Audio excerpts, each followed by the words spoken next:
Introducing a new podcast. Karen Hunter is awesome.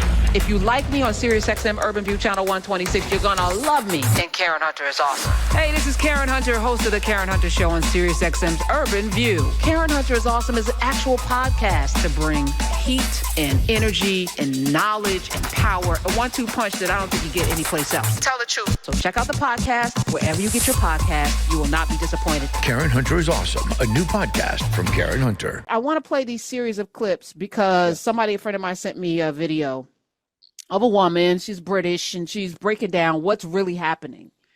And while we banged on here Project 2025, there's a much bigger thing going. Project 2025 is, of course, the manifesto, but it's a hint of a larger geopolitical oligarchish movement that is spanning over many countries, not just this one. And I thought, from the tech standpoint, because I know you're into this tech thing, I know you know the thing, and you did fraudsters, so you researched a lot of this. I want to go through, and we're going to do it slowly, something that I tend to not do. All right, so Smith, play the first clip. Generally just simply incorrect. I think that what Elon's doing is showing a path to fighting back. The left-wing elite's going to be kicking and screaming the whole way. Mark Cuban, one of the more normal billionaires, had this to say about this particular group of men that I'm talking about. What's happened in Silicon Valley is insane. Right. It's not so much a support thing, it's more like a takeover thing. Trying to put themselves in a position to have as much control as possible. They want Trump to be the CEO of the United States of America, and they want to be the board of directors that makes him listen to them. Now, this hypothetical board includes a couple of power players that I think are worth keeping an eye on, namely Peter Thiel, Elon Musk, Brian Armstrong, Mark Andreessen, Ben Horowitz, and David Sachs. In this video, I'm going to try and lay out what I think these people are doing behind the scenes. So we're going to walk it through because some of these names seem, like they're allies. I've seen them in spaces where they give money to things and it's, okay, these are good guys. And this is the trick, right, Cena, because we're in a world where people throw money at things like Bill Gates and the Gates Foundation. They've done a lot of great work. And then they bought up all of this property. And then he's at Epstein Island. And then Melinda's like, I'm out. Bezos. Oh, okay. McKinsey's trying to give away all his money, but he's still doing, and he's got philanthropic because they all, Carnegie, Rockefeller, they all do good things. And if you've received the good things, you will not be so apt to speak out. But I feel like all of this is a smokescreen for what's actually happening. And it is wild when you think about it.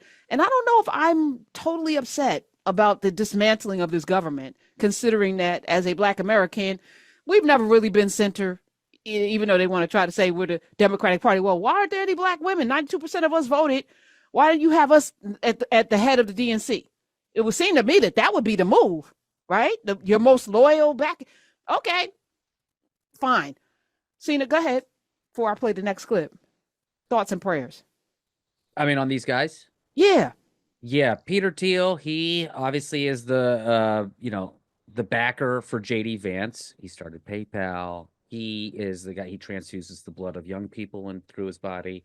He does. Is that why his forehead is shiny and oily and greasy? I don't know, but there's a lot of reasons. But that man, he is part of this cabal of tech guys that are trying to control everything.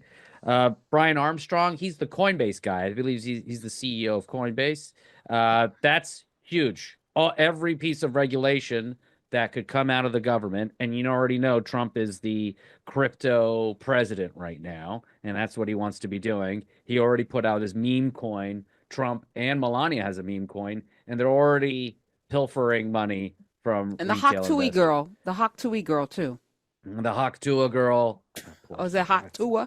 Okay. Hoktui. I mean, obviously, you don't know much about that. Okay, so then Ben Horowitz is a VC guy that used to be. He was like a Kamala supporter, and then he was a Trump supporter, and then he's one of these guys. Wherever the wind is blowing, he's going to be backing things up. And then I know there was one I missed in there, and then David Sachs, of course. Andreessen Horowitz, I know them together. Yes, Mark Andreessen. Mm-hmm. another VC. I believe Mark Andreessen is the, I think he was he Netscape? I think that's where he got all of his money was Netscape. And these guys are all old. This is like when money was super. This is a thing to remember. They hit the tech boom at the right time. And then the tech bubble burst, right? And they were still in the business, right? But here's the other thing. They made a bunch of money in this tech boom because who loses when there's a pop, right? All the retail investors, all like the normal folks lose out. These guys win. And then we went into a period of decades now where the interest rates were so low. That means money was so cheap. That means they could get investment for very cheap, put it into risky investments, and then boom, boom, boom. You try it 100 times. If 2 or 3 hit, you're a billionaire. Okay? David Sachs is another one of those guys where he goes in. He's an ops guy. He goes in, he reworks things. He's an old PayPal guy, and then he does the companies that David Sachs has sold. You have never heard of in your entire life, but somehow it's making him money hand over fist. And he's also buddies with Snoop Dogg, which is how Snoop Dogg was in DC for the inauguration. He had funded Snoop Dogg's football league at a certain point. See? And then this is how Snoop Dogg gets brought to DC to do the crypto arena thing. And is there an inauguration happening? Oh, I didn't know there was an inauguration. So this gives some sort of out for Snoop Double G to just say, I'm not doing the inauguration? No, just I makes don't you think even so. dumber. Makes Yeah, you just makes that much you worse, even- my man. Yeah. So these guys are all just going, it's an oligarchy. I mean, this is really, and I think Mark Cuban said it best. They're the board of directors, and we all know when you have a weak CEO, the board of directors is just going to control everything. And that's exactly what's happening. And we all know about Elon. I tell you what, I've been looking to see if I could sell my Tesla that I bought before we knew who Elon was. And boy, has that lost value. No chance. I got rid of Apple, which I was mad about because I had bought it on the split. But like I've cleansed my portfolio, but then you have ETFs that have everything. It's a hard thing to run. It's like boycotting. It's like boycotting Procter and Gamble or Coca-Cola. Their tentacles are so spread into things that you don't even know. Johnson and Johnson. I got rid of that too because of the lawsuit long time ago. But I'm just like, this there's so much entanglement. We have to have some power, but let's first know what the landscape is, right? Yeah. And we can So- even talk about like where your investment dollars should go, because I'm kind of like on the fence on whether or not it actually is helpful to not invest in these companies. Like if you're in the S&P 500, is it actually to your detriment to not invest to make a statement, right? Yeah. And so I think Well, that's I mean, like there's a real two conversation. schools of thought. We can either massively invest and become shareholders, Yeah. and then we're the ones making the determination of what they do. But that requires us to have some coin and a purpose together. We're all going to put 1,000 shares, each of us, or 100 shares into X company, and then we're going to show up to the shareholders meeting, and then we're going to tell them what we want to get done. That's a strategy, but it requires us to get our weight up money-wise. I'm going to play the second clip, which talks about how tech billionaires plan to destroy America. Hold your loins. Play it, Smiz. Trump is talking about something called freedom cities, the creation of new cities on federal land. Almost 1/3 of the land mass of the United States is owned by the federal government, with just a very, very small portion of that land, just a fraction, 1/2 of 1%. Would you believe that? We should hold a contest to charter up to 10 new cities and award them to the best proposals for development. These freedom cities will reopen the frontier, reignite American imagination. I wonder where he got that idea. This is where J.D. Vance comes in. J.D. Vance is seen as a mild-mannered, well-spoken success story. A populist who was born into tough circumstances in Appalachia, but managed to pull himself up by his bootstraps, graduate from Yale Law, become a best-selling author, become a tech venture capitalist, only to give all of that up for public service. When he was officially tapped on the shoulder for the vice presidential nomination, many of his former colleagues celebrated. Elon Musk, David Sachs, Mark Andreessen, and Balaji all tweeted their congratulations. After all, it was a strange choice for Donald Trump, especially compared to Mike Pence. But when it comes to J.D. Vance, a lot of people make strange choices. Peter Thiel invested $15 million in his campaign to become senator, the largest single donation to a Senate campaign in history. JD Vance is an extension of Peter Thiel. That doesn't mean that he is beholden to him, but it does mean that Peter Thiel has had such a huge influence on JD Vance's life that you cannot understand him without first understanding who Peter Thiel is. I'm Peter Thiel. I build companies and I support people who are building new things. I would say Peter Thiel is the most honest representation of what Silicon Valley is today. Worth up to $9 billion, extremely well connected. He started off as a member of the PayPal mafia, the guys who invented PayPal, and they originally intended for that to be a libertarian alternative to the US dollar. When it wasn't that and they sold out, he used the money that he made from PayPal to invest in other companies, including being the first outside investor in Facebook. And today he has invested in a huge portion of the tech industry, including companies like Sam Altman's OpenAI. He's also a big deal in the tech defense sector. He owns Palantir, which is a surveillance software that is basically omnipresent in the US government. It's used by the CIA, FBI, ICE, Homeland Security, various police forces. Palantir is also used by private companies such as Cambridge Analytica. Yes, that's where I was like, boom. And I know about Palantir because I was option trading this summer, and I was like, this. But let me ask you, 866-801-8255. Sina Ghaznavi is here. These freedom cities scare me. But I had another question, because Peter Thiel, what she's not telling us is that he's South African. Elon Musk is South African. The head of the LA Times is Chinese by way of he's South African, but his parents immigrated there from China.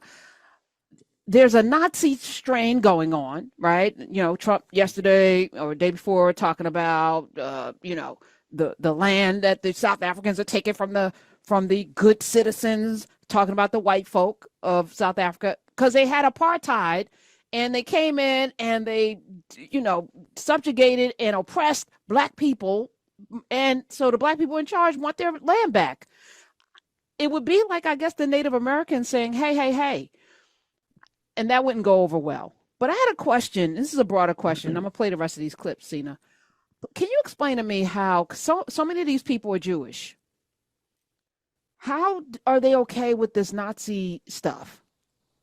It's baffling to me. They obviously don't see it as Nazi stuff. And so they don't see the Heil Hitler thing that Elon Musk did as a Nazi thing, and that he's giving his heart. I'm giving. Do they really believe that? Can I give you my heart? Can I get? It's a very weird thing. I mean, not for nothing. We can't. I mean, this. I think it's. I would even like disintermediate the idea of Nazism from it. It is white fragility. It is white kind of vulnerability. It is this weird. They're now feel like they're penned into a corner, and they're saving their whiteness. And so that defensiveness that they have is translating into a power grab. So we could call it Nazism, but I think that's almost simplifying it too much, because that's a very specific flavor of white supremacy. I think what we have here is, I think if you think about it more broadly, who are the best villains? The best villains are the ones that think they're the heroes. They're the ones that think they are on the morally correct side of history, that they're the ones that are fixing everything. And what is Elon Musk doing? He thinks he's the hero. He says it all the time. He says, I don't give to charity because what I do at SpaceX and Tesla are going to do more for the world than any money that I could give, because I don't know what those charities are going to do for people. Look at what happened with USAID. This is exactly the same type of stuff. He thinks he can take the less than 1% of the federal budget that is going to help millions of people around the world with basic care, with tuberculosis inoculations, with all kinds of different things. This is crazy. And he thinks he can single-handedly do it. The problem is he's actually kind of an idiot. If you look back at how people talked about Elon Musk back, even Peter Thiel, they all viewed Elon as the idiot. So this is something we should really be aware of. If you go around and make pronouncements about how smart you are, about how cool you are, about how you're going to save everything, you're probably a fucking idiot. is really what's happening. And No. and this whiteness thing that we're seeing that people are calling Nazism, which I understand where that comes from. Again, I'm going to say that a better way to approach this is that you're scared and you're white, and this is how it's manifesting itself. Introducing a new podcast. Karen Hunter is awesome. If you like me on SiriusXM Urban View Channel 126, you're gonna love me. And Karen Hunter is awesome. Hey, this is Karen Hunter, host of the Karen Hunter Show on SiriusXM's Urban View. Karen Hunter is Awesome is an actual podcast to bring heat and energy and knowledge and power. A 1-2 punch that I don't think you get anyplace else. Tell the truth. So check out the podcast wherever you get your podcast. You will not be disappointed. Karen Hunter is awesome. A new podcast from Karen Hunter.